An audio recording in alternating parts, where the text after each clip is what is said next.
ஓம் பூர்ணமதః பூர்ணமிதம் பூர்ணாத் பூர்ணமுதச்யதே பூர்ணஸ்ய பூர்ணமாதாய பூர்ணமேவாவசிஷ்யதே. ஓம் சாந்தி சாந்தி சாந்தி. நம்ம பார்த்துக்கிட்டு இருக்கிறது விஷ்ணு சஹஸ்ரநாமத்தில் சங்கர பாஷ்யம்.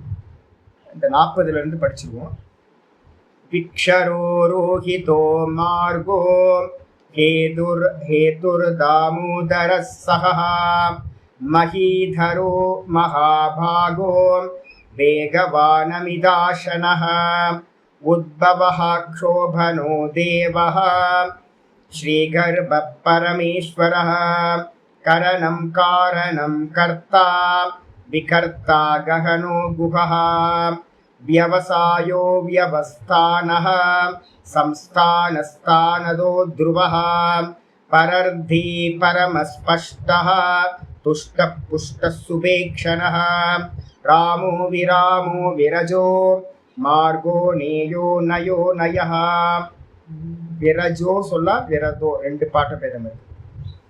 வீரசக்திமதாம் ஸ்ரேஷ்டோ தர்மோ தர்மவிதுத்தமः वैकुण्ठ पुरुष प्राणः प्राणदः प्रणवः पृथुः हिरण्यगर्भः शत्रुघ्नो व्याप्तो वायुरथोक्षजः ऋतुः सुदर्शनकालः परमेशी परिग्रहः उग्रः संवत्सरो दक्षो विश्रामो विश्वदक्षिणः विस्तारस्तावरस्तानुः प्रमाणं बीजमव्ययम् अर्थोऽनर्थो महाकोशो महाभोगो महाधनः अनिर्विन्नस्तविष्टोभोर्धर्मयूपो महामकः नक्षत्रनेमि नक्षत्री क्षमः क्षामः समीहनः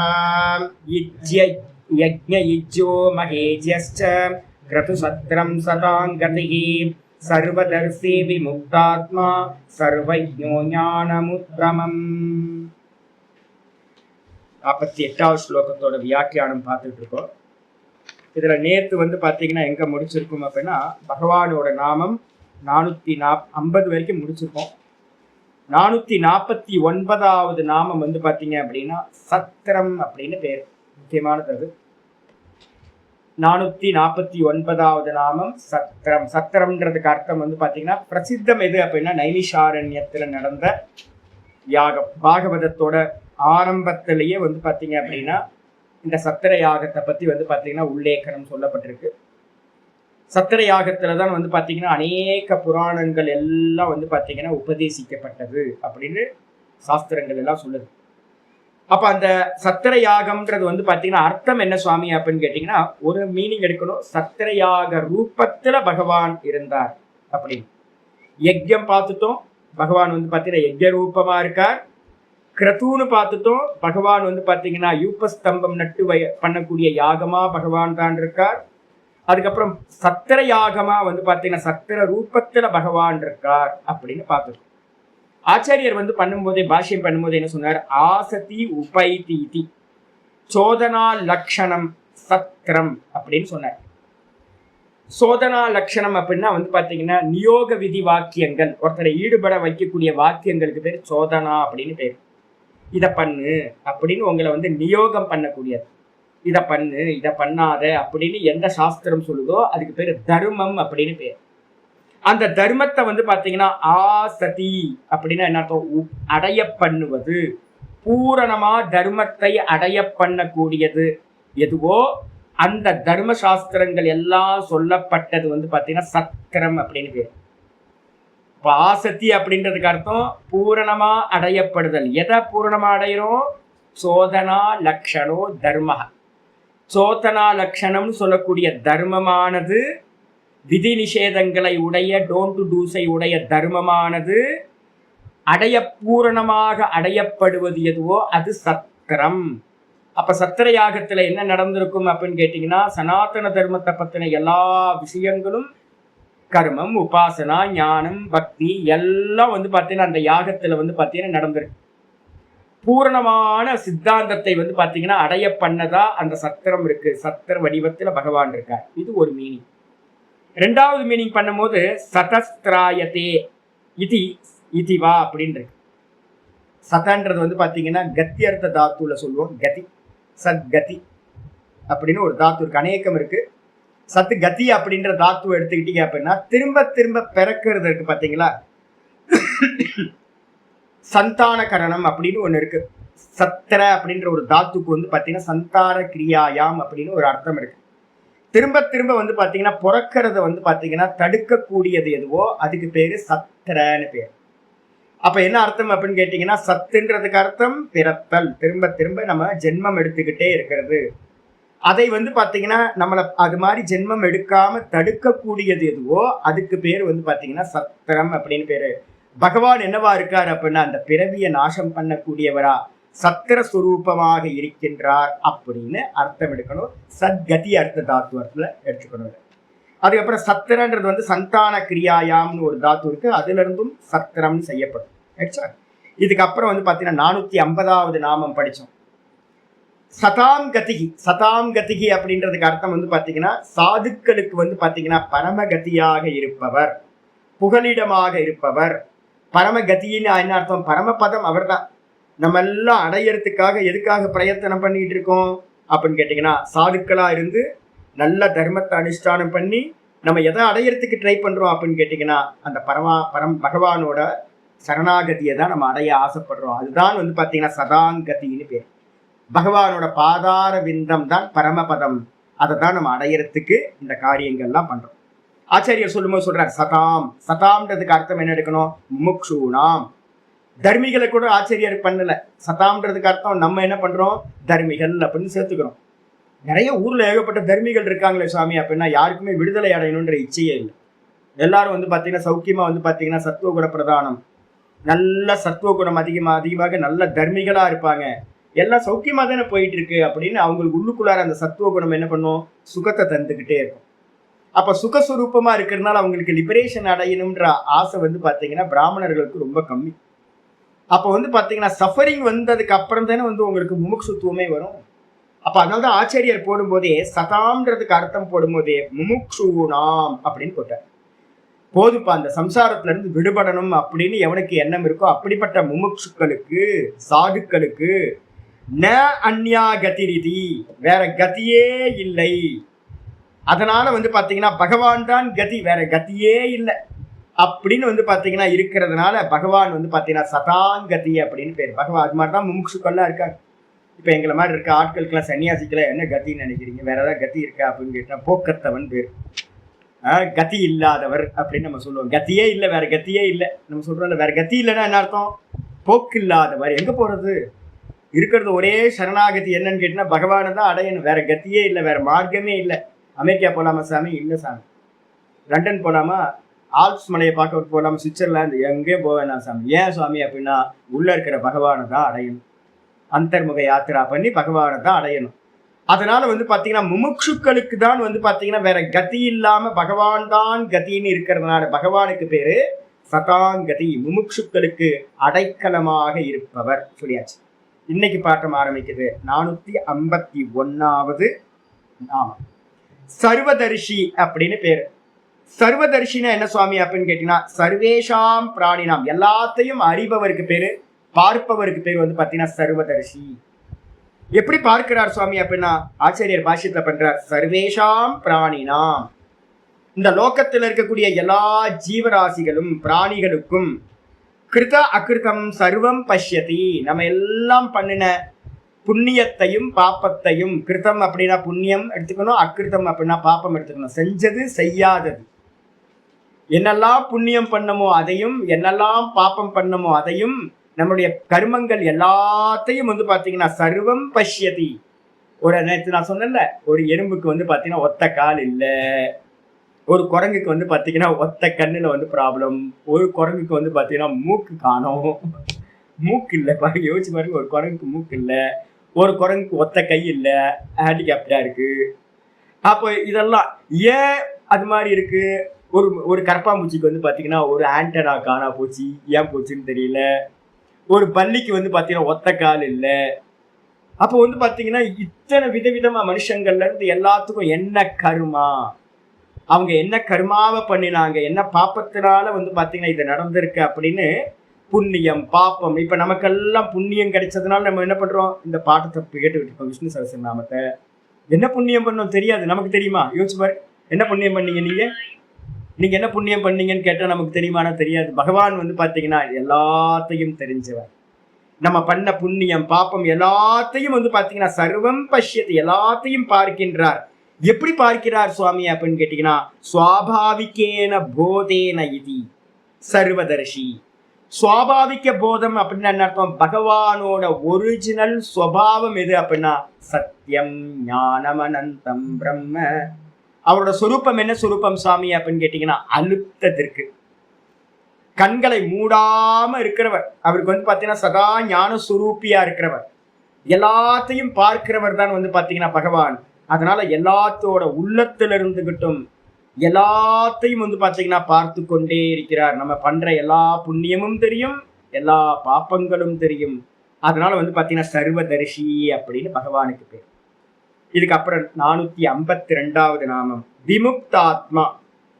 இந்த விமுக்தாத்மான்றது என்ன சுவாமி அப்படின்னு அர்த்தம் என்ன அப்படின்னு கேட்டீங்க அப்படின்னா, ஆச்சாரியார் சொல்றாரு, அனைத்திலிருந்தும் வந்து பாத்தீங்கன்னா விசேஷ ரூபமாக விடுபட்டவர், விடுதலை அடைந்தவர், விசேஷ ரூபமா விடுதலை அடைந்தவர் விமுக்தாத்மா. முக்த புருஷர்னு அர்த்தம். விசேஷமா முக்தியை அடைந்தவர். பாஷிகர் அதுக்கு என்ன சொல்றாரு அப்படின்னா, ஸ்வபாவேன விமுக்த ஆத்மா எஸ்யை. எவருடைய அந்த கரணமானது, எவருடைய ஆத்மாவானது, எவருடைய சொரூபமானது, ஆத்மான்றதுக்கு அர்த்தம் சொரூபம்னு எடுத்துங்க. எவருடைய சொரூபமானது வந்து பாத்தீங்கன்னா ஸ்வபாவேன விமுக்தா, எவருடைய சொரூபம் சுபாவமாவே வந்து பாத்தீங்கன்னா விடுதலை அடைந்ததா மோட்சம் அடைந்ததா இருக்கிறதோ நித்திய முக்தகான்னு பேர் பகவானுக்கு பேர். சதா முக்தக, சதைவ முக்தக, நித்திய முக்தக, சதா முக்தி தான். அவர் எந்த காலத்திலையும் பந்தம் அடைஞ்சதே இல்லை. அப்ப எந்த காலத்திலையும் வந்து பாத்தீங்கன்னா அவர் பந்தமே அடையலைன்னா என்ன அர்த்தம்? அவர் சதா முக்தரா தான் இருக்கார். அதனால வந்து பாத்தீங்கன்னா சுபாவமே முக்த சுபாவம். அதான் சொல்லுது, விமுக்த சுபாவேன விமுக்த ஆத்மா எஸ்ய, எவருடைய சொரூபம், ஆத்மானா சொரூபம், எவருடைய சொரூபம் சுபாவத்திலேயே முக்தி அடைந்ததாக இருக்கிறதோ அவருக்கு பெயர் விமுக்தாத்மா. பகவான் சுத்த நிர்குண நிராகாரத்தை சொல்லுது. அதே நேரத்துல விமுக்தஸ்ச அசௌ ஆத்மாச்ச இதுவா விமுக்தாத்மா. ஒரு ஞானியை பார்த்து சொல்றோம் அப்படின்னா என்ன ஆகும்? இப்ப என்ன கேட்டீங்கன்னா, சாமி ஏதாவது பந்தப்பட்டிருக்கீங்களா? ஒரு பந்தமும் இல்லை அப்படின்னு நான் சொல்றேன்னு வச்சுங்களேன், அது உண்மையா அப்படின்னா உண்மை இல்லை.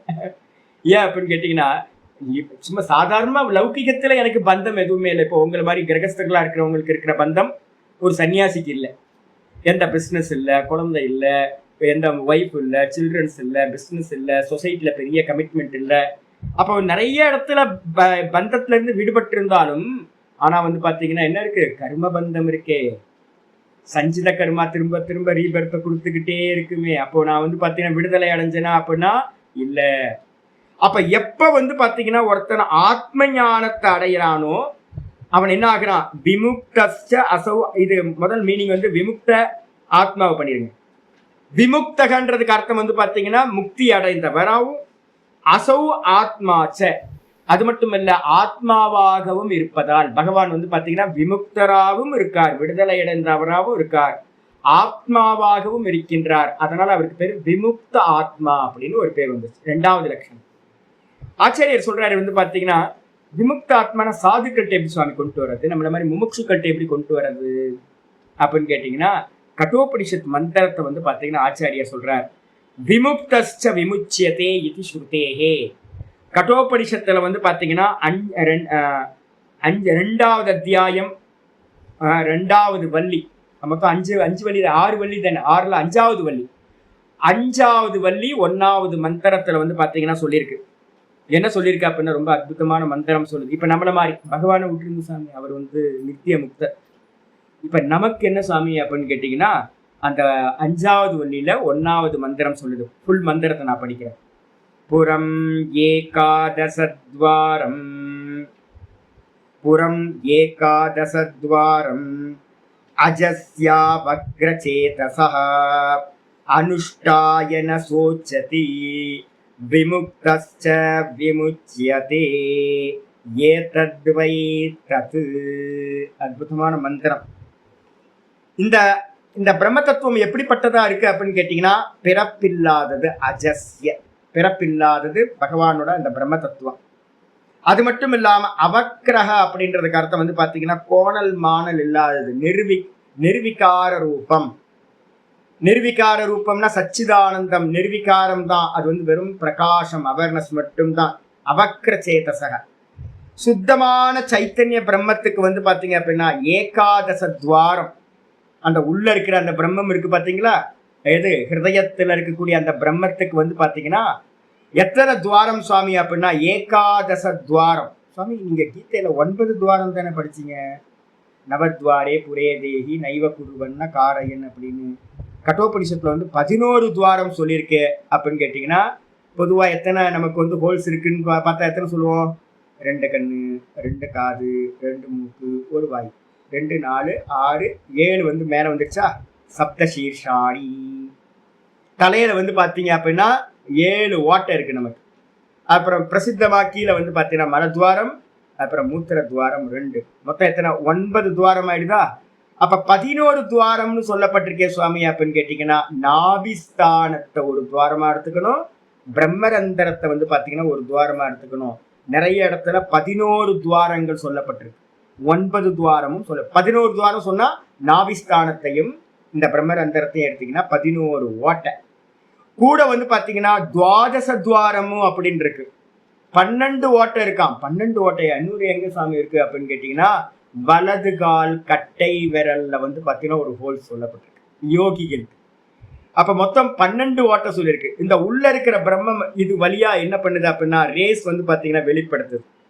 அப்போ எங்க அறியணும் அப்படின்னா, ஒரு நல்ல ஒரு இவன் என்ன பண்றான், சாஸ்திரத்தை படிச்சு படிச்சு படிச்சு அனுஷ்டாய ந சோச்சதி, அனுஷ்டானம் பண்ணி என்ன பண்றது இல்லை அப்படின்னா அவன் வந்து பாத்தீங்கன்னா சோகத்தை அடைவதில்லை.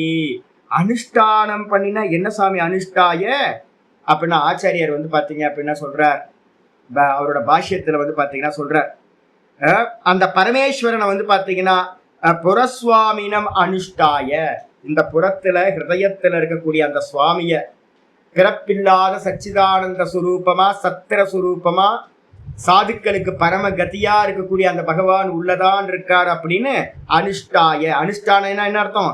தியாத்வா. ஆச்சாரியர் சங்கர பாஷ்யத்தை சொல்றார், தியாத்வா, தியானம் செய்து அவன் சோகத்தை அடைவதில்லை. அப்ப அவரை என்ன பண்ணணும்? தியானம் பண்ணணும். தியானம் ஹி தஸ்ய அனுஷ்டானம். அந்த பரமாத்மாவை வந்து பாத்தீங்கன்னா அடையறதுக்கு என்ன சுவாமி உபாயம், ஏதாவது சாதனம் இருக்கா அப்படின்னு கேட்டீங்கன்னா ஆச்சாரியர் தெளிவா எழுதுறார், தியானம் ஹி தஸ்ய அனுஷ்டானம் சம்யக் விஞ்ஞான பூர்வகம். ஒரு குருநாதர்கிட்ட இருந்து முறையா சிரவணம் மனனம் பண்ணி நல்ல விஞ்ஞானத்தை அடைஞ்சு நல்ல தெளிந்த ஞானத்தை அடைஞ்சு கண்ணை மூடி உட்கார்ந்து தியானம் செய்யறது மட்டும்தான் அந்த பகவானை அடையறதுக்கான அனுஷ்டானம்.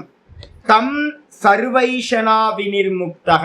அவர் என்ன பண்ணணும் சுவாமி அப்படின்னா, எல்லா ஆசைகளையும் உலகில் ஆசை எல்லாத்தையும் பொய்ன்னு விட்டுட்டு, பொய் பொய் பொய் பொய்ன்னு நிஷேத சாஸ்திரத்தை படிச்சு படிச்சு படிச்சு இதெல்லாம் பொய்ன்னு விட்டுட்டு என்ன பண்ணணும் அப்படின்னு கேட்டீங்கன்னா, சன் சமம் சர்வபூத்தஸ்தம் தியாத்வா. ஈஸ்வரனை எப்படி தியானம் பண்ணணும்? சமம் சர்வபூத்தஸ்தம், இந்த மொத்த ஜகத்திலையும் சமமா புண்ணிய பாப்பாத்மா, எறும்புல இருந்து பிரம்மா வரைக்கும் புண்ணியாத்மா பாப்பாத்மா எல்லாத்திலையும் வந்து பாத்தீங்கன்னா சமமா வீற்றிருக்கின்ற அந்த பரமேஸ்வரனை தியாத்வா ந சோச்சதி, தியானம் செய்து அவன் வந்து பாத்தீங்கன்னா சோகத்தை அடைவதில்லை. என்ன அர்த்தம் அப்படின்னு ஆச்சாரியர் சொல்றாரு, தத் விஜ்ஞானாத் அபயப்பிராப்தேஹே. அப்ப பகவானை வந்து அறியறதுனால என்ன கிடைக்கும் சுவாமி அப்படின்னா, அபய பதவி பகவான்கிட்ட இருந்து நமக்கு கிடைக்குது பகவானோட சாட்சாத்காரத்தினால. சோக அவசர அபாவாத், அவனுக்கு வந்து பாத்தீங்கன்னா சோகப்படுவதற்கு வந்து பாத்தீங்கன்னா ஏக்கத்துவம் அனுபஷ்யத்தக தத்திரகோ மோக கஷோக. ஈஷாவாசியம் சொல்லுது, ஏக்கத்துவத்தை பகவானையே தரிசனம் பண்றவனுக்கு சோகம் ஏது மோகம் ஏது? அதுக்கான சமயமே இல்லை, அதுக்கான அவசரமே இல்லாம போயிடுது. அதனால குதோ பயேக்ஷா, அவனுக்கு எப்படி பயம் வந்து பாத்தீங்கன்னா உண்டாகாது. அப்ப ஜீவன் முக்தி நிலை வந்து பாத்தீங்கன்னா உண்டாகிறது. உண்டான மாத்திரத்துல அவன் என்ன ஆகுறான்? இகையேவ அவித்யாகிருத, அவன் ஜீவிச்சுக்கிட்டு இருக்கும் போதே அந்த தியானத்தினால சாட்சா்காரம் பண்ணி ஜீவிச்சுக்கிட்டு இருக்கும் போதே அவித்யினால செய்யப்பட்ட காம கர்ம பந்தனைகி விமுக்தோ பவதி. அவன் ஜீவிச்சுக்கிட்டு இருக்கும் போதே வந்து பாத்தீங்கன்னா அவித்யினால செய்யப்பட்டதா இருக்கிற காமம் கர்மம் அதனால உண்டான பந்தனங்கள் எல்லாத்திலிருந்தும் வந்து பாத்தீங்கன்னா விடுபட்டவனாகின்றான்.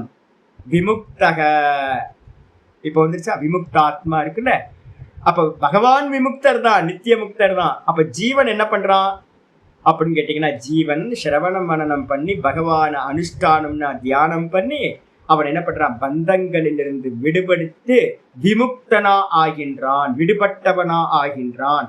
அது மட்டும் இல்ல, விமுக்தன் ஜீவிச்சுக்கிட்டு இருக்கும் போது மிச்சம் இருக்கிற பிராரப்த காலம் வரைக்கும் என்ன பண்றான்?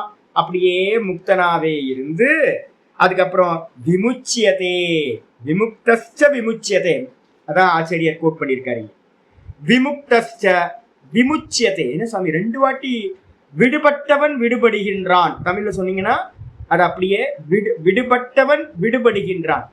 விடுபட்டவன்னா என்ன அர்த்தம்னா ஜீவன் முக்தனா ஆயிடுறான்.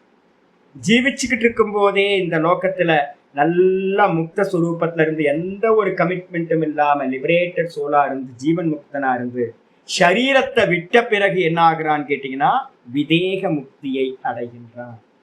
ஆச்சாரியர் என்ன பண்றார்? பரமாத்ம சுரூபத்தை அடைஞ்சவனை வந்து பாத்தீங்கன்னா பரமாத்மா மாதிரியே ஒன்னாக்கிட்டார். பிரம்ம வேத பிரம்ம இவபவர்.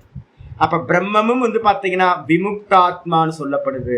அதே மாதிரி ஞானி புருஷனும் வந்து பாத்தீங்கன்னா விமுக்தாத்மாவாகி அவன் வந்து பாத்தீங்கன்னா விதேக முக்தியையும் அவன் அடைகின்றான் அப்படின்னு அர்த்தம் எடுத்துக்கணும். ஆயிடுச்சா? இது சொன்னதுக்கு பிறகு வந்து பாத்தீங்கன்னா 453வது நாமம் சர்வஜ்ஞக அப்படின்னு வருது. நல்லா தெரிஞ்சுக்கிறோம். சர்வஜ்ஞகன்றதுக்கு அர்த்தம் வந்து பாத்தீங்கன்னா அனைத்தையும் அறிந்தவர் அப்படின்னு அர்த்தம். சுவாமி ஏற்கனவே சர்வதர்ஷின்னு ஒரு வார்த்தை இருக்கே சுவாமி. சர்வதர்ஷிக்கு வந்து பாத்தீங்கன்னா என்ன மீனிங் போட்டிருக்க பாருங்க. சர்வதர்ஷிக்கு மீனிங் சொல்லும் போதே சர்வேஷாம் பிராணினாம் கிருதா கிருதம் சர்வம் பஷ்யத்தின்னு போட்டிருக்கோம். இந்த லோகத்துல இருக்கிற பிராணிகள் எல்லாம் வந்து பாத்தீங்கன்னா எதையெல்லாம் செஞ்சுதோ எல்லாத்தையும் அறிபவர், எல்லா கர்மத்தையும் அறிந்தவர், கோடானு கோடி ஜீவராசிகளோட கோடானு கோடி கர்மங்களையும் வந்து பாத்தீங்கன்னா அறிந்தவர். அந்த சர்வதர்ஷின்ற இடத்துல என்ன போட்டுக்கணும் அப்படின்னா சர்வ வித்துன்னு ஒரு வார்த்தை பிராக்கெட்ல போட்டுக்கணும். நான் வியாக்கியானம் பண்ணும்போது உங்களுக்கு சொன்னேன். சர்வ வித்து அப்படின்னா என்ன அர்த்தம் அப்படின்னு கேட்டீங்கன்னா ஈஸ்வர ஸ்வரூபமா இருந்துகிட்டு மாயா உபாதியை வச்சுக்கிட்டு இருக்கிறதுனால பகவானுக்கு வந்து பாத்தீங்கன்னா இந்த கிரியேஷன்ல இருக்கிறது எல்லாத்தையும் விசேஷ ரூபேன ஜானாதி இது சர்வவித். விசேஷ ரூபேன எல்லாத்தையும் ஸ்பெஷலா தனித்தனியா எல்லாத்தையும் டீட்டெயிலா வந்து பாத்தீங்கன்னா அறியறதுனால, விசேஷமாக பார்க்கறதுனால அறியறதுனால பகவானுக்கு சர்வ வித்துன்னு பேரு. சர்வத்தையும் விசேஷ ரூபமாக அறிபவர். அதே இந்த இடத்துல என்ன போட்டுக்கணும் அப்படின்னா சர்வஜ்ஞகன்றதுக்கு அர்த்தம் சர்வம் சாமானிய ரூபேன ஜானாதி இது சர்வஜ்ஞா. சர்வஜ்ஞர்னா என்ன அர்த்தம்னா எல்லாத்தையும், இந்த உலகத்துல இருக்கிற எல்லாத்தையும் வந்து பாத்தீங்கன்னா சாமானிய ரூபத்துல தெரிஞ்சவர். சாமானிய ரூபம் என்னது? நமக்கு எல்லாத்துக்கும் இந்த உலகத்துல இந்த லோகத்துல இருக்கிற சர்வ ஜீவராசிகளும் சச்சிதானந்த பிரம்மம். இதான் இது எல்லாம் சச்சிதானந்த பிரம்மம்னு நம்ம தெரிஞ்சுக்கிறதுக்கு பேரு சர்வஜ்ஞர்னு பேரு. அப்போ பகவான் எப்படி இருக்காருன்னா சர்வவித் சர்வஜ்ஞா. அவர் வந்து பாத்தீங்கன்னா சர்வவித்து, அவர் சர்வவித்தாவும் இருக்கார் சர்வஜராவும் இருக்கார். யாரு? பகவான். ஆனா நீங்களோ நானோ முக்தி அடைஞ்சோன்னு வச்சுங்க. இப்ப நம்ம எல்லாம் முயற்சி பண்றோம். எதுக்காக முயற்சி பண்றோம் அப்படின்னா எல்லாத்தையும் விசேஷ ரூபமா அறியறதுக்கான முயற்சி இல்லை. நம்ம மோட்சம் அடையறதுக்கு என்ன தேவைன்னா இது எல்லாம் பிரம்மம்னு தெரிஞ்சுக்கிட்டாதான் மோட்சம் கிடைக்க போகுது. அப்ப ஞானி புருஷர்கள் எல்லாரும் வந்து பாத்தீங்கன்னா சர்வஜ்ஞர்கள்னு பேரு. ஞானிகளை என்ன சொல்றோம்? சர்வஜ்ஞர்கள்னு சொல்றோம். அதே நேரத்துல ஈஸ்வரனை என்ன சொல்றோம்? சர்வவித்தாவும் இருக்கார் சர்வஜராவும் இருக்கார். ஆனா ஞானிகள் வந்து பாத்தீங்கன்னா சர்வவித்தா ஆகவே முடியாது, ஈஸ்வரனா ஆக முடியாது. நம்ம நித்யானந்தா வந்து பாத்தீங்கன்னா எப்ப பார்த்தாலும் எனக்கு சிரிப்பா வருது. அவர் பாத்தீங்கன்னா பரமேஸ்வரன் வேஷம் போட்டுக்கிட்டே தெரியறாரு. இங்க ஒரு அம்மா இருக்காங்கன்னு அன்னபூர்ணி அம்மாவை ஒரு அம்மா பராசக்தி வேஷம் போட்டுக்கிட்டு ஜென்னு நல்லா அழகா பார்க்கறதுக்கு ரொம்ப நல்லா இருக்கு. எங்களுக்கு எப்பாவது சிரிக்கணும் அப்படின்னா வந்து நித்யானந்தாவோட போட்டோ எடுத்து பார்த்தாவே சிரிப்பு வந்துடும், சந்தோஷப்பட்டு போயிரு. நல்லா இருக்காரு அப்படின்னு. சாஸ்திரம் புரியலன்னு அர்த்தம். ஏன் அப்படின்னு கேட்டீங்கன்னா இந்த உபாதி வேற, ஈஸ்வர உபாதி வேற. இந்த உபாதிக்கு வந்து பாத்தீங்கன்னா அவித்யா உபாதி. இது வந்து பாத்தீங்கன்னா என்னன்னு கேட்டீங்கன்னா லிமிட் தான். இந்த புத்திக்கு வந்து பாத்தீங்கன்னா அறியறது லிமிட்டாதான் அறிய முடியும். இந்த புத்தி வந்து பாத்தீங்கன்னா மனுஷ சரீரம் எடுத்தாச்சு அப்படின்னா சர்வ வித்தா ஆகவே முடியாது. சர்வம் சர்வேன ஜானாதி ஒரு நியமம் இருக்கு. எல்லாரும் எல்லாத்தையும் தெரிஞ்சிருக்க முடியாது. எனக்கு தெரியாது வந்து பாத்தீங்கன்னா உங்கள நிறைய பேருக்கு தெரியும், உங்களுக்கு நிறைய பேருக்கு தெரியாது, எனக்கு தெரியும், இன்னொருத்தருக்கு தெரியாது, இன்னொருத்தருக்கு தெரியும். அப்ப இந்த உலகத்துல வந்து பாத்தீங்கன்னா சர்வவித்து அப்படின்னு ஒருத்தரும் இல்லை. ஆனா சர்வஜர் ஆக முடியுமா? கரெக்ட், ஆக முடியும். ஒரு ஞானியா சர்வம் பிரம்மமயம் அப்படின்னு தெரிஞ்சுக்கிறது தான் வந்து பாத்தீங்கன்னா சர்வஜர்.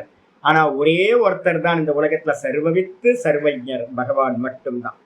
ஆச்சாரியர் பாஷ்யத்துக்கு வந்துரு.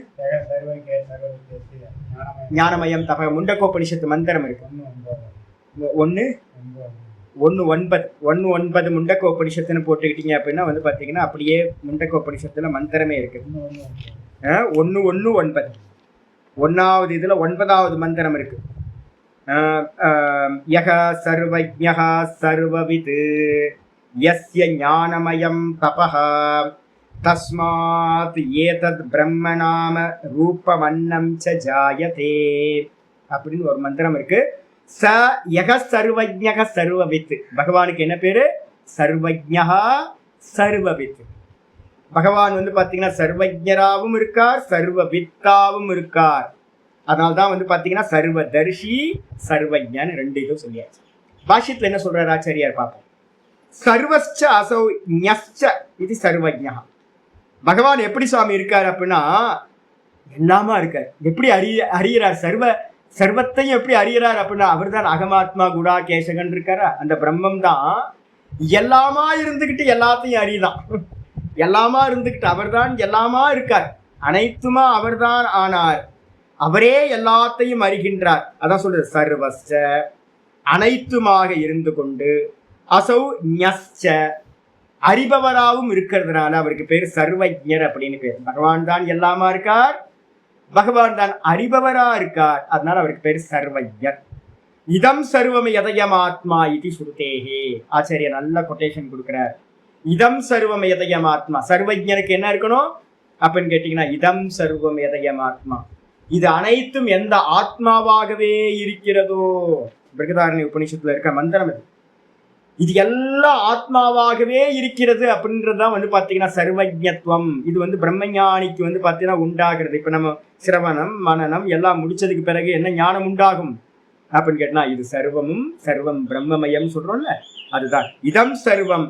அதை அயம் ஆத்மா, இந்த ஆத்மா தான் இது எல்லாமா இருக்குன்னு நம்ம தெரிஞ்சுக்கிட்டோம்னா அதான் சர்வஜத்துவம். பகவான்கிட்ட வந்து பாத்தீங்கன்னா அந்த சர்வஜத்தன்மை இருந்துச்சு, சொல்லியாச்சு.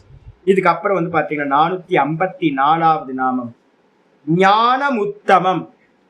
அப்போ இப்ப நம்ம பார்த்தோமே சர்வஜத்துவம்னு சொல்லக்கூடிய ஞானம், அந்த ஞானம் தாங்க வந்து பாத்தீங்கன்னா பரம உத்தமம். இந்த லோகத்துல வந்து பாத்தீங்கன்னா ஏகப்பட்ட விஷயங்க ஞானங்கள் இருக்கு, ஏகப்பட்ட ஞானங்கள். அப்பா அப்டேட் பண்ணிக்கிட்டே இருக்கணும். ஒருத்தர் வந்து பாத்தீங்க அப்படின்னா ஒரு 52 வயசு ஒருத்தர் ஐடி ஃபீல்ட்ல இருக்கிறார். அவர் சொல்றாரு என்னன்னு சொன்னாம, என்னங்க எப்படி இருக்கீங்க அப்படின்னா, சுவாமி அப்டேட் பண்ணிக்கிட்டே இருக்கணும் சுவாமி அப்படின்ற. அப்டேட் பண்ணிக்கிட்டே இருக்கணுமா? ஆமா, செல்லே அப்டேட் கேட்குது எனக்கு, அடிக்கடி ஆஃப் ஆகி போயிட்டே இருக்கு. இந்த செல்போன் வந்து பாத்தீங்கன்னா ரெக்கார்ட் பண்ணிட்டு இருக்கோம்ல, அடிக்கடி வந்து பாத்தீங்க அப்படின்னா அப்டேட் பண்ணுது. அப்ப என்ன அர்த்தம்னு கேட்டீங்கன்னா பழைய வெர்ஷன் ஆகிட்டே இருக்கு, நீ புது வெர்ஷனை மாத்திக்கிட்டே இரு அப்படின்னு. அப்போ வந்து பாத்தீங்கன்னா எல்லா நாலேஜும் வந்து பாத்தீங்க அப்படின்னா என்னது அப்டேட் ஆகிட்டே இருக்குன்னா என்ன அர்த்தம்? எந்த நாலேஜும் பூரணம் இல்லை, உத்தமம் இல்லை. ஒரே ஒரு ஞானம் மட்டும்தான் உத்தமம். எது உத்தமம் அப்படின்னா இதம் சர்வம் எதயம் ஆத்மா. இது எல்லாம் வந்து பாத்தீங்கன்னா ஆத்மாவா இருக்கு அப்படின்னு ஒரு ஞானம் உண்டாகுது பாருங்க, சர்வாத்ம பாவம். இது எல்லாம் வந்து பாத்தீங்கன்னா சர்வம் பிரம்மமயம். அயமாத்மா பிரம்ம, அகம் பிரம்மாஸ்மி, தத்துவமசி அப்படின்னு மகா வாக்கியங்கள் என்ன ஞானத்தை சொல்லுதோ அந்த ஞானம் தான் வந்து பாத்தீங்கன்னா உத்தம ஞானம். மற்றதெல்லாம் வெறும் லௌகிகம், பன் பட்டர் ஜாமுக்கு யூஸ் ஆகிறது மட்டும்தான். எவ்வளவு பெரிய கொம்பனா இருந்தாலும் சரி, அந்த ஞானம் வந்து பாத்தீங்கன்னா யூஸ்லெஸ், சம்சாரத்தை கொடுக்கிறது, சம்சாரத்தை பத்தினது, மாயா விஷயம். அப்போ ஆச்சாரியார் சொல்றார் உத்தம ஞானம்னு என்னது? ஆச்சாரியர் சொல்றார் ஞானம் உத்தமம் இது ஏதத்து சவிசேஷனம் ஏக்கம் நாம. இந்த ஞானத்துக்கு வந்து பாத்தீங்கன்னா உத்தமம்ன்றது வந்து ஒரு அட்ஜெக்டிவ். ஞானத்துக்கு வந்து பாத்தீங்கன்னா உத்தமம்ன்றது வந்து பாத்தீங்கன்னா அட்ஜெக்டிவ் விசேஷணமா போட்டு என்ன இருக்கு, விசேஷண விசேஷம் போட்டு வந்து பாத்தீங்கன்னா ஒரே நாமமா ஞானம் உத்தமம்னு எடுக்கணும். உத்தம ஞானம் மாத்தி போட்டீங்கன்னா உத்தம ஞானம் அப்படின்னு அர்த்தம் எடுக்கணும். உத்தமம் தனியா ஞானம் தனியா, ரெண்டு நாமம் இல்லை, ஒரே நாமம். அப்ப உத்தமம்ன்றது ஞானத்துக்கு அட்ஜெக்டிவ், விசேஷனம், சிறப்பு பெயர் எடுத்துக்கணும். ஆச்சாரியர் சொல்றார் இது ஏதத்து சவிசேஷனம் ஏக்கம் நாம. ஞானம்னா என்னது அப்படின்னு கேட்டீங்கன்னா பிரகிருஷ்டம். ஞானம் எப்படி உத்தமம்னா எப்படி சொல்றீங்க? ஞானத்துல வந்து என்ன உத்தம தன்மை இருக்கு அப்படின்னா ஞானம் தான் வந்து பாத்தீங்கன்னா பிரகிருஷ்டம் அப்படின்னா மிகவும் உயர்ந்தது, சிறந்தது. அஜன்யம் ஞானம் வந்து பாத்தீங்க அப்படின்னா மற்ற எல்லா ஞானங்களும் என்ன இருக்கு அப்படின்னா இப்ப நம்ம வெளியில பத்தின ஞானங்கள் எல்லாம் வந்து பாத்தீங்கன்னா எது வேக்கப்பானா நமக்கு கிடைக்கும்? புத்தி. நம்ம புத்தி வேக்கப்பானா மட்டும்தான் இந்த உலகம் இருக்குன்னு நமக்கு தெரியும். உண்மைதானே? இந்த உலகம் இருக்குன்னு தெரியறதுக்கு உங்களுக்கு என்னெல்லாம் வேணும்? இந்திரியங்கள் வேணும், மனசு வேணும், புத்தி வேணும். இந்த மூணு இல்லை அப்படின்னா வந்து பாத்தீங்கன்னா இந்த உலகம் இருக்கா இல்லையான்னு தெரியவே தெரியாது. இதே நேரத்துல வந்து பாத்தீங்கன்னா எந்த ஞானம் வந்து பாத்தீங்கன்னா உண்டாகாத ஞானம் சொல்லுங்க பார்க்கலாம். நான் இருக்கேன், நான் இருக்கேன். இந்த நான் இல்லைன்னு என்னைக்காவது நீங்க சொல்லியிருக்கீங்களா? என்னைக்காவது ஒரு க்ஷணமாவது நான் இல்ல சாமின்னு சொல்ல முடியுமா? அப்படின்னா இந்த உலகத்துல நான் இல்லைன்னு சொல்றது வந்து முடியவே முடியாது. அப்ப வந்து பாத்தீங்கன்னா இந்த நான் இருக்கின்றேன் அப்படின்ற ஞானம் இருக்கே, அது வந்து பாத்தீங்கன்னா சதா இருக்கிற ஞானம். இது ஆத்மாவோட சொரூபம். அந்த சொரூபம் தான் வந்து பாத்தீங்கன்னா ஞானம். அது வந்து பாத்தீங்கன்னா அஜன்யம். அந்த ஞானம் ரொம்ப உயர்ந்தது. ஏன் அப்படின்னா ஃபர்ஸ்ட் பர்சன் இருக்கிறதுனாலதான் நான் இருக்கின்றேன் அப்படின்ற ஞானத்தை வச்சுக்கிட்டு தான் நான் செகண்ட் பர்சனை பத்தின ஞானம்னா சூரியன் இருக்கான், சந்திரன் இருக்கா, இந்த உலகம் இருக்கு, எல்லாம் எதுக்கு பிறகு அறியப்படுது? இந்த நான் இருக்கன்றதுக்கு அப்புறம் தான் அறியப்படுது. நான் இல்லைன்னு, நான் இருக்கன்ற ஒரு ஞானம் இல்லை அப்படின்னா இந்த உலகம்னு ஒண்ணு இல்லவே. அப்போ இந்த உலகத்தை பத்தின எல்லா ஞானங்களுக்கும் ஆதாரபூதமா இருக்கிற அந்த நான் அப்படின்னு சொல்லக்கூடிய ஆத்ம ஞானம் இருக்கே, ஆத்மஸ்வரூப ஞானம், அது வந்து பாத்தீங்கன்னா உற்பத்தி ஆகாதது, என்லெஸ், ஆதியும் இல்லை அந்தமும் இல்லை, அனாதி அனந்தம். அதனால அதுக்கு என்ன பேர் அப்படின்னா அஜன்யம் ஞானம். ஞானம் எப்படிப்பட்டது அப்படின்னா அஜம் ஞானம். அஜன்யம்னா மாண்டுக்கிய காரிக்கால வந்து பாத்தீங்கன்னா அலாசாந்தி பிரகரணத்தெல்லாம் வரும். அஜம் ஞானம். அஜம் ஞானம் நிர்விகல்பகம் ஞானம். நான் இருக்கேன், நான் இருக்கேன்றதுல வந்து பாத்தீங்கன்னா எப்படிப்பட்ட ஞானம்? அது நிர்விகல்பக ஞானம். எந்த கல்பனையும் இல்லை, நாமம் இல்லை, ரூபம் இல்லை, நான் இருக்கேன், அவ்வளவுதான். நான் இருக்கேன்றத வந்து நீங்க எப்படி என்னதான் ட்ரை பண்ணாலும் நான் இருக்கேன்றதுக்கு வந்து பாத்தீங்கன்னா எந்த ஆட்ரிபியூஷனும் நீங்க என்ன பண்ண முடியாது, கொண்டு வர முடியாது. எந்த தன்மைகளையும் நான் இருக்கேன் இவ்வளவுதான் சொல்ல முடியும், இதுக்கு மேல ஒண்ணுமே சொல்ல முடியாது. அஸ்தி அவ்வளவுதான், அஸ்மி, நான் இருக்கேன், அஸ்மி, இவ்வளவுதான் இருக்கு. அப்புறம் நீங்க எதையுமே சொல்ல முடியாது. எதை சொன்னாலும் அது வந்து பாத்தீங்கன்னா இந்த உலகத்துல இருக்க வஸ்து ஞானமா தான் இருக்கும், விஷய ஞானமா தான் இருக்கும், தன்னை பத்தினது இருக்காது. அப்ப என்ன அர்த்தம் அப்படின்னு கேட்டீங்கன்னா இந்த ஞானம் வந்து பாத்தீங்க அப்படின்னா நிர்விகல்பம் அஜம் ஞானம், இந்த ஞான சுரூபம். அது மட்டும் இல்ல, அதனால அனவச்சின்னம், அனவச்சின்னம்ன்ற ஒரு இதை போட்டிருக்காரு. இந்த ஞானம் எப்படிப்பட்டது? ஆத்மஸ்வரூபம் ஞானம் அப்படின்னா நீங்க வந்து இது ஆப்பிள்னு சொல்லிட்டீங்க அப்படின்னா இது டேபிள் இல்ல, இது டேபிள்னு சொல்லிட்டீங்கன்னா இது புஸ்தகம் இல்ல, இது புஸ்தகம் சொன்னீங்கன்னா இது மலை இல்ல, இது மலைன்னு சொன்னீங்கன்னா இது மலை வந்து ஆதித்யன் இல்ல, ஆதித்யன் சொல்லிட்டீங்கன்னா ஆதித்யன் வேற, சந்திரன் வேற, சந்திரன் சொன்னீங்கன்னா நட்சத்திரங்கள் வேற. அப்ப நீங்க இந்த உலகத்துல இருக்கிற எந்த ஞானமா இருந்தாலும் அது வந்து பாத்தீங்கன்னா அவச்சின்னம் அப்படின்னு பேரு. அவச்சின்னம்னு என்ன அர்த்தம்? லிமிட் ஆகிறது, தேசத்தினால, காலத்தினால, ஒரு வஸ்துவினால வந்து பாத்தீங்கன்னா பரிச்சின்னப்படுறது, லிமிட் பண்ணப்படுது, வரையறைக்கு உட்பட்டதா இருக்கு எல்லா ஞானங்களும். ஆனா ஒரே ஒரு ஞானம் அன்லிமிட்டா இருக்கிறது, அபரிச்சின்னம், அனவச்சின்னம். அபரிச்சின்னம், அனவச்சின்னம். என்ன அப்படின்னா எதனாலையும் லிமிட் பண்ணப்படாதது. நீங்களும் நான் சொல்றேன், நானும் நான் சொல்றேன், எறும்பு நான் சொல்லும், எல்லாம் நான் தான் சொல்லும். நான்ற ஞானம் வந்து பாத்தீங்கன்னா எல்லாத்துக்கும் காமனா இருக்கிற பேஸ். அது டைம், ஸ்பேஸ், மேட்டர் எல்லாத்துக்கும் ஆதாரமா இருக்கிறது. அதனால வந்து பாத்தீங்கன்னா அது பகுக்கப்படாத, வரையறை செய்யப்படாத அனவச்சின்னம் ஞானம். அதனால வந்து பாத்தீங்க அப்படின்னா சர்வசிய சாதகதமம். அற்புதமான வார்த்தை. சர்வத்தையும், இந்த உலகத்துல இருக்கிற மற்ற ஞானங்கள் இருக்குல்ல, மற்ற எல்லா ஞானங்களையும் வந்து பாத்தீங்கன்னா சித்தப்படுத்தக்கூடியது இந்த ஞானம், பேஸா இருக்கிற ஞானம். அதனால்தான் நம்ம வந்து பாத்தீங்கன்னா அந்த சத்தியம் ஞானம் அனந்தம்த்துக்கு சொல்லும் போதே பியூர் எக்ஸிஸ்ட், பியூர் நாலேஜ் நம்ம சொல்றோம், பியூர் நாலேஜ் சொல்றோம். அந்த சத்து சித்துன்றது வந்து பாத்தீங்கன்னா பியூர் நாலேஜ், இருக்கு அறிவு மட்டும்தான். அப்ப வேற எந்த ஞானம் இருந்தாலும் அது வந்து பியூர்ல, இம்பியூரிட்டி தான். மற்றதெல்லாம் இம்பியூர் ஞானம் தான். நான் எந்த ஒரு நாலேஜ், சம்ஸ்கிருதம் தெரிஞ்சிருக்கேன், தர்க்கம் தெரிஞ்சிருக்கேன், யோகம் தெரியும், பூர்வமீமாம்சா தெரியும், வேதாந்தம் தெரியும், கீதா தெரியும், பிரம்மசூத்திரம் தெரியும், நானோ டெக்னாலஜி தெரியும், கிரையோஜெனிக் இன்ஜினியரை பத்தி தெரியும், எல்லாம் சொல்லலாம். ஆனா எந்த ஞானமா இருந்தாலும் அந்த ஞானம் உண்டாகிறதுக்கு பேஸா எது இருக்கணும்? ஒரு ஞானத்தை படிக்கிறதுக்கு, ஒரு ஞானத்தை அறியறதுக்கு எது பேஸா இருக்கணும்? நான் இருக்கணும். நான்ற ஞானத்தை வச்சுக்கிட்டு தான் நம்ம என்ன பண்றோம், அதுக்கு மேல விசேஷ ஞானங்கள் எல்லாம் அடையப்படுது. அப்ப அந்த சாமானிய ஞானம் எப்படிப்பட்டது அப்படின்னு கேட்டீங்கன்னா சர்வசிய சாதகதமம். எல்லாத்தையும் சித்தப்படுத்தக்கூடிய சாதனம் எது அப்படின்னு கேட்டீங்கன்னா, எது சாதனம்? நான் அப்படின்ற ஒரு கான்சியஸ்னஸ். அந்த நான்ற கான்சியஸ்னஸ் இல்லை அப்படின்னா நீங்க எந்த ஞானத்தையும் சித்தப்படுத்த முடியாது. அப்ப எல்லா ஞானத்தையும் சித்தப்படுத்தக்கூடியது எது? சாமானியமா இருக்கிற நான் அப்படின்ற அந்த பியூர் கான்சியஸ்னஸ். அதனால அதுக்கு என்ன பேர் அப்படின்னா சர்வசிய சாதகதமம்னு போட்டார். இத்தனை குவாலிட்டி சொல்றதுனால பிரகிருஷ்டம் உயர்ந்தது, அஜன்யம் பிறப்பில்லாதது, அனவச்சின்னம் வரையறைக்கு உட்படாதது, லிமிட் ஆகாதது, சர்வசிய சாதகதமம் எல்லாத்துக்கும் வந்து பார்த்தீங்கன்னா சித்தப்படுத்துறதுக்கு காரணமாக இருப்பது. அதனால இந்த ஞானம் எப்படிப்பட்டதுன்னா அகம் அகம் அகம் சொல்லக்கூடிய அந்த ஆத்ம ஞானம். அப்படின்னா அந்த ஞானம் உத்தமம் அப்படின்னு வந்து பாத்தீங்கன்னா ஆச்சாரியார் ஞானம் உத்தமம். எது சுவாமி ஞானம்? பிரம்ம, வேற எதுவும். சத்தியம் ஞானம் அனந்தம் பிரம்ம. அந்த சத்தியம் வந்து பாத்தீங்க அப்படின்னா சத்தா இருக்கிறது, ஞானமா இருக்கிறது. பிரம்மம் வந்து ஞானஸ்வரூபம். அப்ப ஞானம் உத்தமம்ன்றது எதை குறிக்குதுன்னா சுத்த பிரம்மத்தை குறிக்கிறது. ஆச்சாரியார் வந்து பாத்தீங்கன்னா தைத்திரியத்துல இருந்து அப்படியே சொல்றார், சத்தியம் ஞானம் அனந்தம் பிரம்ம. சரி, அந்த சத்தியம் ஞானம் அனந்தம் எங்க இருக்கு சுவாமி அப்படின்னு கேட்டீங்கன்னா, போன ஸ்லோகத்துக்கு நான் படிச்சு காட்டினேன்ல, இது கட்டோபனிஷத். யோவே தன்னிகிதம் குஹாயாம் பரமே வியோமன்.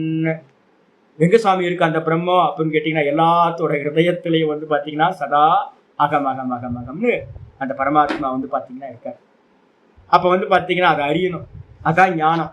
அவர் அறியறது தான் ஞானம் சொல்லியாச்சு. இதோட வந்து பாத்தீங்கன்னா இதி ஸ்ருதேகே, இந்த விதமா 61வது ஸ்லோகம் வந்து பாத்தீங்கன்னா கம்ப்ளீட் ஆகுது. இந்த ஸ்லோகத்துல இது வந்து பாத்தீங்கன்னா ஸ்லோகத்தோட ஆர்டர்ல 48வது ஸ்லோகம் முடிஞ்சுது. இதுல 10 நாமங்கள் சொல்லப்பட்டிருக்கு. வாசிச்சிருவோம். ஓம் யஜ்ஞாய நமஹ, ஓம் இஜ்யாய நமஹ, ஓம் மகேஜ்யாய நமஹ, ஓம் கிரதவே நமஹ, ஓம் சத்ராய நமஹ, ஓம் சதாங்கதயே நமஹ, ஓம் சர்வதர்ஷினே நமஹ, ஓம் விமுக்தாத்மனே நமஹ, ஓம் சர்வஜ்ஞாய நமஹ, ஓம் ஞானமுத்தமாய நமஹ. இன்னைக்கு பாட்டம் வந்து பாத்தீங்கன்னா அடுத்த ஸ்லோகம் வந்து பாத்தீங்கன்னா 49வது ஸ்லோகம். சங்கர பாஷ்யத்தோட ஆர்டர்ல வந்து பாத்தீங்கன்னா 61வது ஸ்லோகம், 61, 62வது ஸ்லோகம்.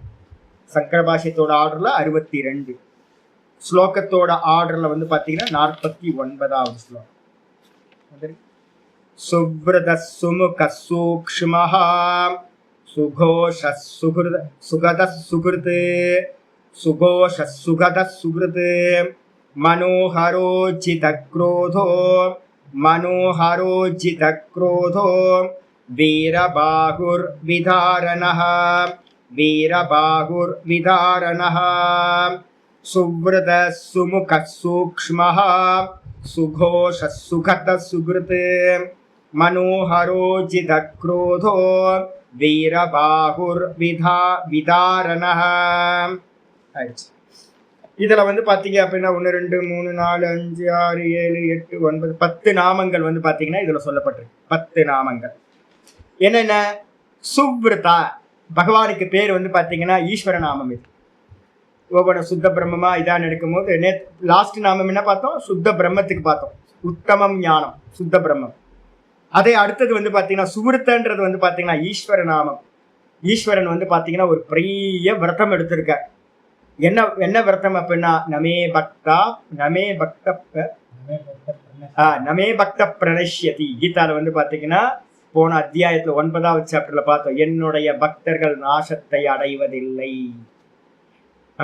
ஈஸ்வரன் வந்து பாத்தீங்கன்னா யாரையும் பக்தன் ஆயிட்டோம் அப்படின்னா பக்தர்களை பகவான் வந்து பாத்தீங்கன்னா கைவிடுவதே இல்லை. எத்தனை ஸ்லோகம்?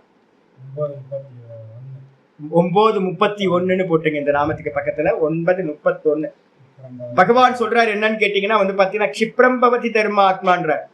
எவ்வளோ பெரிய பாப்பியா இருந்தாலும் கூட நான் வந்து பாத்தீங்கன்னா என்ன வந்து பக்தி பண்றான் அப்படின்னா அவனை நான் கைவிடுறதே இல்லை. நான் ஒரு பிரதிஜ்ஞா பண்ணிருக்கேன், விரதம் எடுத்திருக்கேன்றார் பகவான். என்ன விரதம் சுவாமி அப்படின்னா, என்னை ஒரு வாட்டியாவது சுத்தி வந்துட்டான் அப்படின்னா, ஒரு வாட்டியாவது நமஸ்காரம் பண்ணிட்டான் அப்படின்னா நான் யோசிக்க ஆரம்பிச்சிடும், இவனுக்கு எப்படி மங்களத்தை உண்டு பண்றது, இவனை எப்படி கரையேற்றுறது அப்படின்னு நான் யோசிக்க ஆரம்பிச்சிருவேன். அதனால வந்து பாத்தீங்க அப்படின்னா இதுதான் என்னுடைய விரதம், என்னுடைய பக்தர்களை வந்து பாத்தீங்கன்னா நான் காப்பாற்றுவேன், கைவிடுவதில்லை அப்படின்னு விரதம் எடுத்திருக்கார். அதனால பகவானுக்கு பேர் சுப்ரதஹான்னு பேர். அதுக்கப்புறம் சுமுகஹா.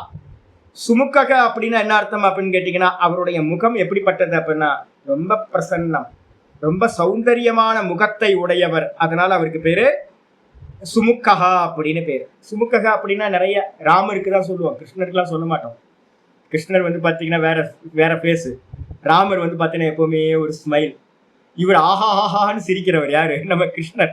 எல்லாத்தையும் அடி கொடுத்து ஆர்க்கர்கள் எல்லாம் அடிச்சுட்டு சிரிக்கிறவர்.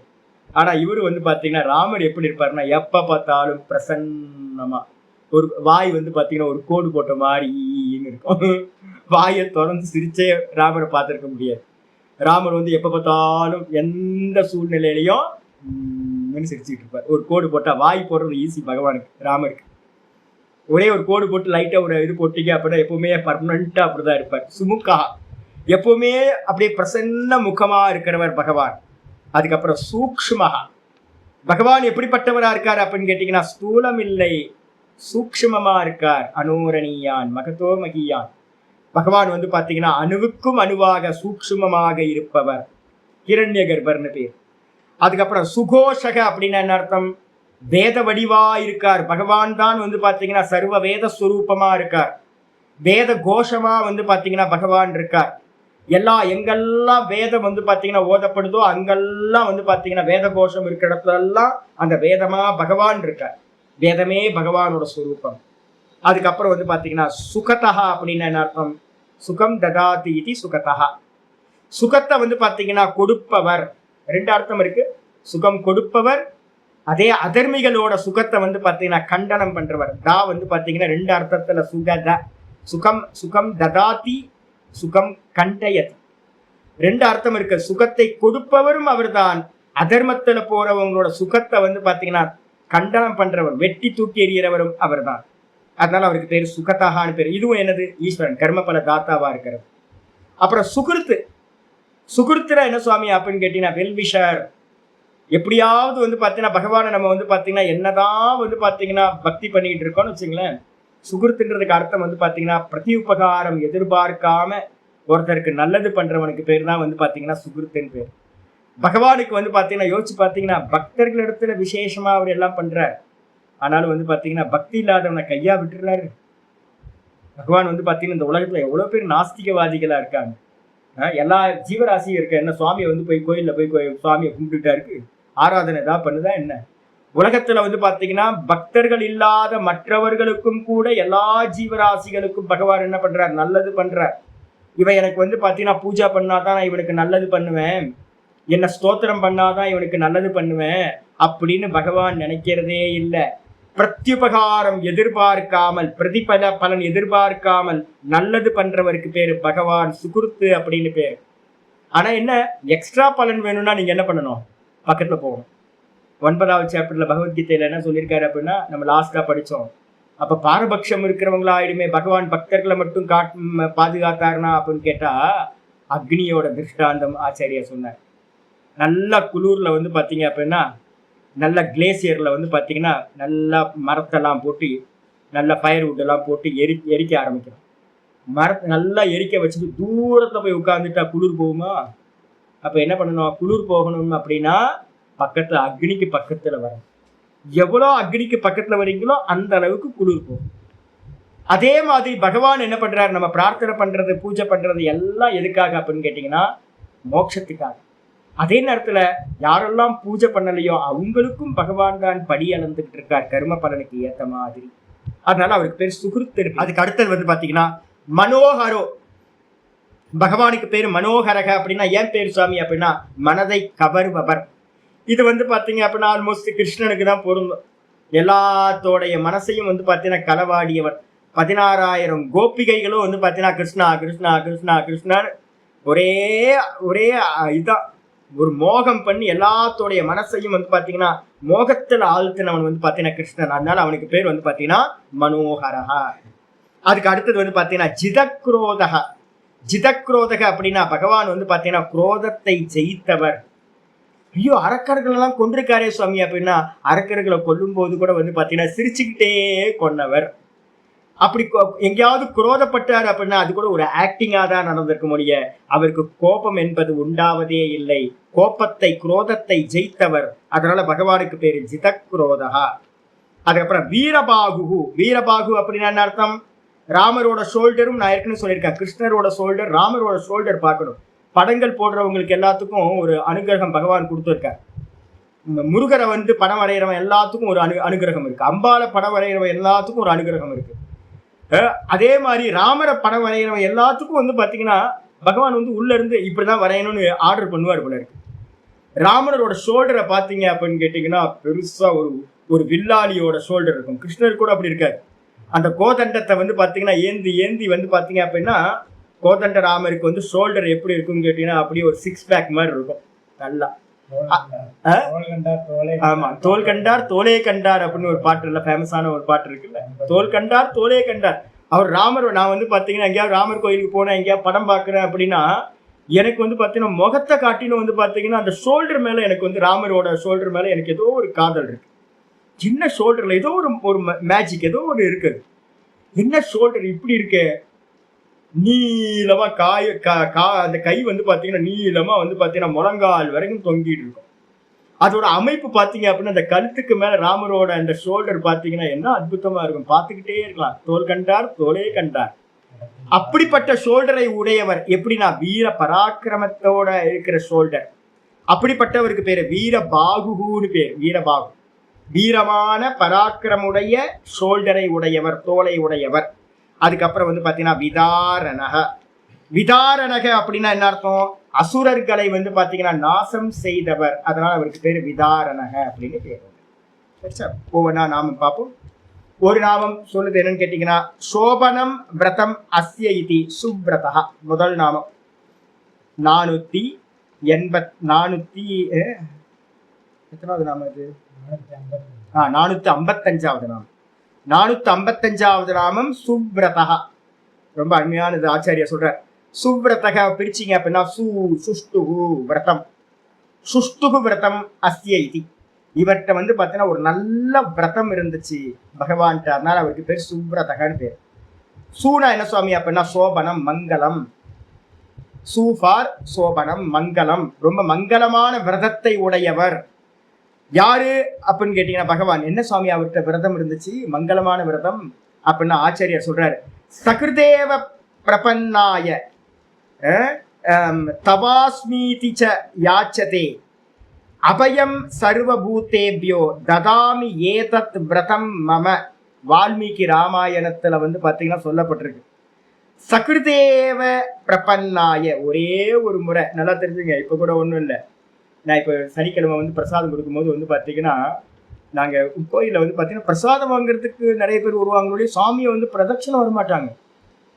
ஒரு முறை இருக்குல்ல, போய் சாமியை வந்து பாத்தீங்க அப்படின்னா நமஸ்காரம் பண்ணி நல்ல கண்ணான சுவாமியை பார்த்து, ஒரு முறையாவது சாமி என்னோட பாப்பங்கள்லாம் போகட்டும், ஒன்னு அடையணும் சாமி, நீதான் எல்லாத்துக்கும் படி அளக்கிற சாமி, எனக்கு கொஞ்சம் பார்த்துக்கோ சாமி அப்படின்னு ஏதோ ஒன்று ஆர்த்த பக்தியோ அர்த்தார்த்தி பக்தியோ ஏதோ ஒரு பக்தி பண்ணி சுவாமியை நல்லா கண்ணார மேல இருந்து கீழே வரைக்கும் நல்லா தரிசனம் பண்ணி, ஒரு தீர்த்தத்தை வந்து பாத்தீங்கன்னா வாங்கி ஆரத்திய கண்ணில் ஊத்திக்கிட்டு தீர்த்தத்தை வாங்கி அப்புறம் சடாரி சாத்தும் போது தலையை கீழே குனிஞ்சு சுவாமிகிட்ட சடாரியை சாத்திக்கிட்டு அப்படியே ஒரு பிரதட்சிணம் வந்து ஒரு பிரசாதத்தை வாங்கலாம். ஆனா இதுல நிறைய பேர் என்ன பண்ணுவாங்க அப்படின்னு கேட்டீங்கன்னா, பைபாஸ் டைரக்டா வந்து பிரசாதம் எல்லாத்துக்கும் ஆசை.